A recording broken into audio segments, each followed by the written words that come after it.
Hello friends, कैसे हैं आप लोग। फ्रेंड्स, हम लोगों ने किरातार्जुनीयम के 6 श्लोक तक वाचन पूर्वक अध्ययन कर लिया है। अर्थ और टिप्पणी को भी देख लिया है उसमें संदर्भ प्रसंग सहित। अब आज मैं 7वां और 8वां श्लोक कवर करने की कोशिश करूँगी। तो चैनल पर अगर आप नए हैं और पिछली वीडियो को आपने नहीं देखा है तो इसी चैनल पर जाकर आप देख सकते हैं। मैंने प्लेलिस्ट बना दिया है, आपको इजी रूप से मिल जाएगा। चलिए देखते हैं आज 7वां श्लोक। फ्रेंड्स, एक बात और, इस पर मैं क्रमशः जो है सीरियल वाइज कंटेंट मतलब मैं पढ़ा रही हूँ। तो अगर आप चैनल से जुड़ना चाहते हैं तो प्लीज़ जुड़ जाइए और सीरियल वाइज आप देखते हुए चलिए। इससे आपकी कंटिन्यूटी बनी रहेगी और तैयारी भी आपकी अच्छी होती रहेगी। जिसकी तैयारी अभी मतलब नई नई है उसके लिए तो ये वीडियो बहुत ही ज़्यादा उपयोगी है। चलिए देखते हैं।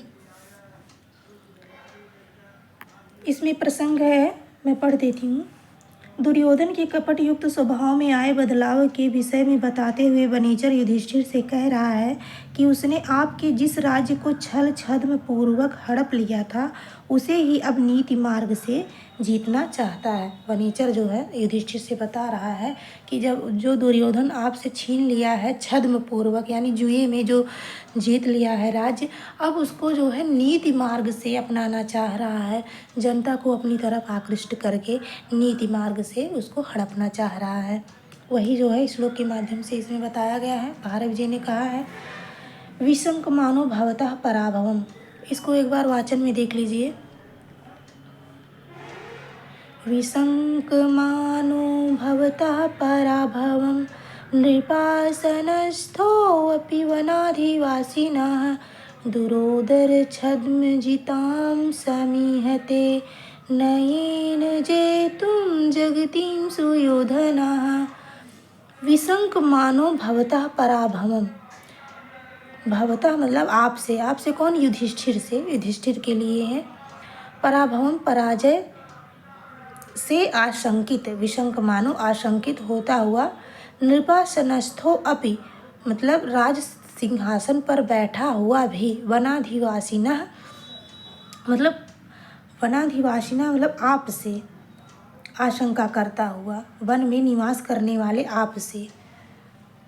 दुरोदर छद्म जिताम समीहते, जो जुए में उसने छल पूर्वक जीता मतलब जीता हुआ है।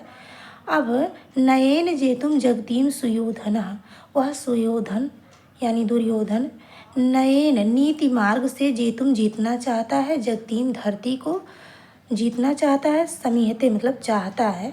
अब उसको नीति मार्ग से जीतना चाहता है।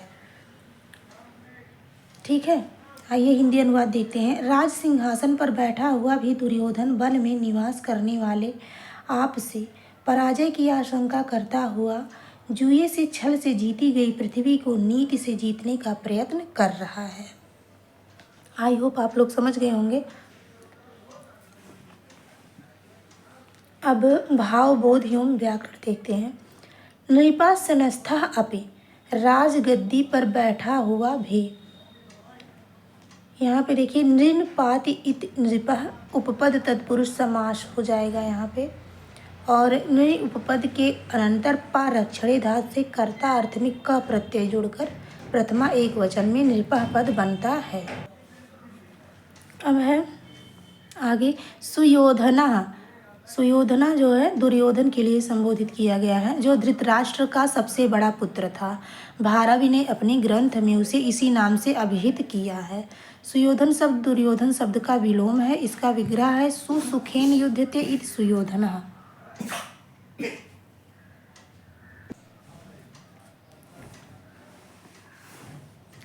वनाधिवासिनः वन में निवास करने वाले, वनम अधिवसति इति वनाधिवासी, तस्मात् वनाधिवासिनः उपपद तत्पुरुष समास हो जाएगा। और भी इसमें देखिए, वन शब्द में अधि उपपद पूर्वक वस धातु से कर्ता अर्थ में ऋणि प्रत्यय लगकर, ऋणि प्रत्यय जो कि प्रेरणार्थक होता है, लगकर पंचमी विभक्ति एक वचन में वनाधिवासिनः पद बनता है। भवतः मतलब आपसे यानी युधिष्ठिर से। ये जो है भवत शब्द का पंचमी विभक्ति एक वचन का रूप है। पराभवम मतलब पराजय को।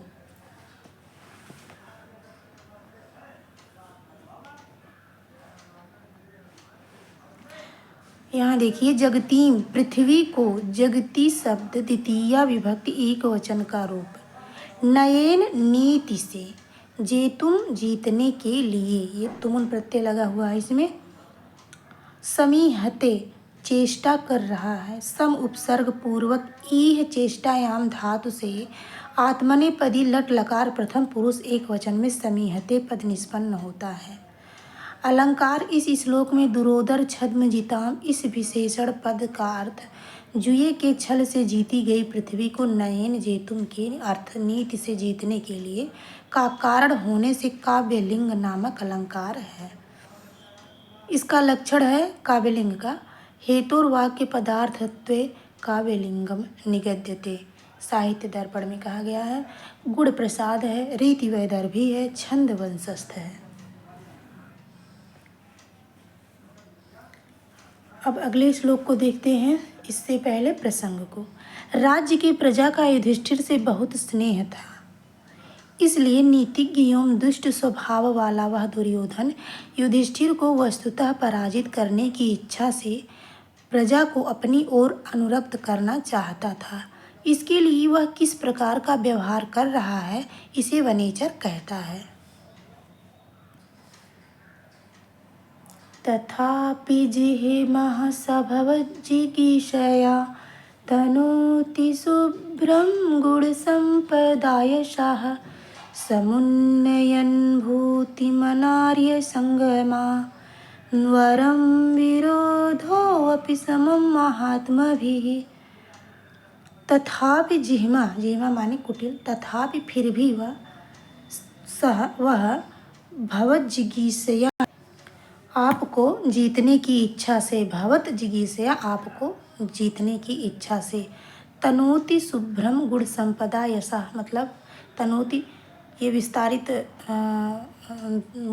करने के अर्थ में आता है, यानी शुभ्रम गुण, शुभ्र गुण फैला रहा है, यशः यश से गुण संपदा यशः समुन्नयन भूतिम अनार्य संगमात वरम विरोधो अपि समम महात्मभिः।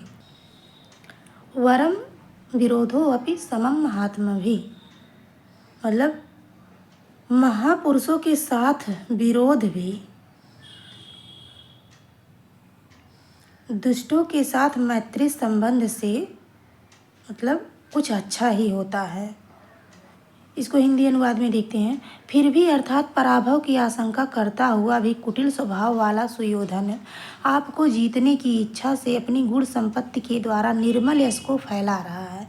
ऐश्वर्य को बढ़ाने वाला महापुरुषों के साथ किया गया विरोध भी दुष्टों के साथ मैत्री संबंध से कुछ अच्छा ही होता है।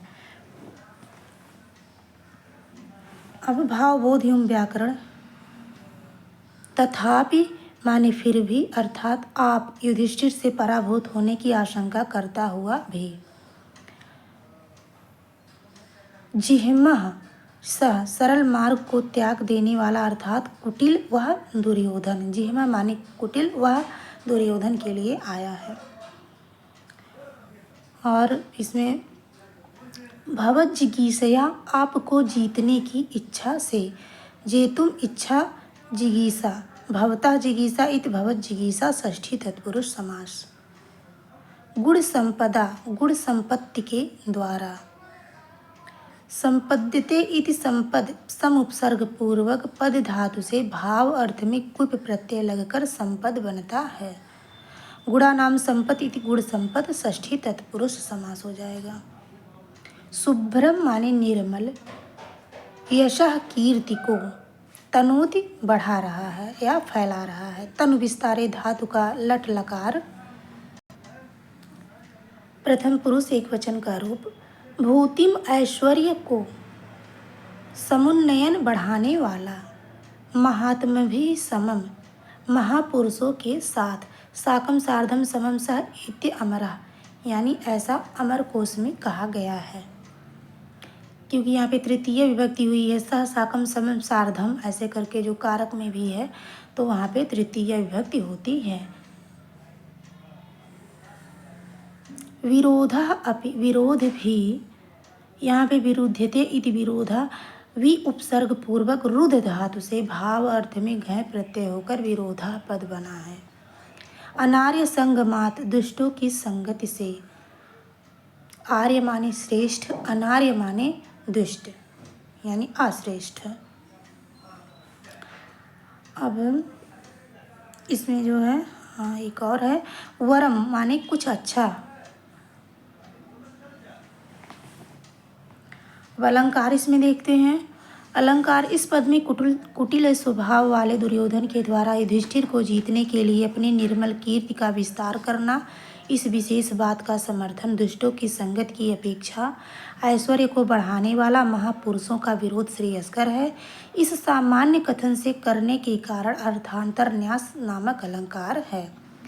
इसमें काव्यलिंग नामक अलंकार भी है, क्योंकि भूतिम समुन्नयन ऐश्वर्य को बढ़ाने के लिए। इस कारण पद से वरम विरोधो अपि समम महात्म्य भी, महापुरुषों का विरोध दुष्ट संगत की अपेक्षा कुछ अच्छा है, इस कार्य को व्यक्त किया गया है। इस कारण से इसमें क्या है, काव्यलिंग भी है, गुण प्रसाद है, रीति वैदर्भी है, छंद वंशस्थ है। तो फ्रेंड्स, ये हमारा 2 श्लोक आज और कंप्लीट हो गया। अब इसके आगे के श्लोक को हम कल वीडियो में देखेंगे। तब तक के लिए नमस्कार।